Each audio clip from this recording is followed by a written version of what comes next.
Muitas gracias. Muito obrigado. Ya os dije que seríamos líderes antes de Navidad. Perdone, ¿ha dicho líderes? Pues claro, mira la clasificación en tu ordenador. ¿Qué pone? Sí, Madrid 38 puntos, Barça ¿Lo 30... ves? Líderes. Sí, pero es que el Barça acaba de empezar su partido. Ay, como sois los periodistas, siempre fijándoos en los detalles sin importancia. Ah, sí, pues parece que Villa va a marcar el primero del Barça. Mira.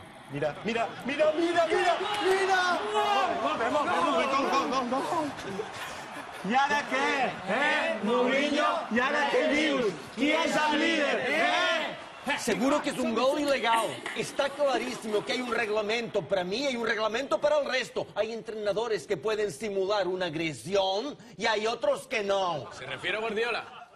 Yo no he dicho nada del tonto de Guardiola. ¿No será que se fija tanto en Guardiola porque le tiene envidia? ¿Envidia de Guardiola y yo?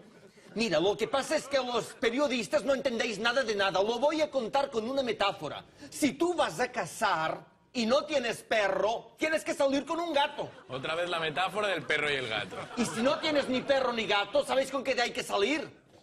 Pues con una escopeta como esta. ¡Venga, fuera todos de aquí! ¡Fuera! Y tú, da paso al siguiente gag.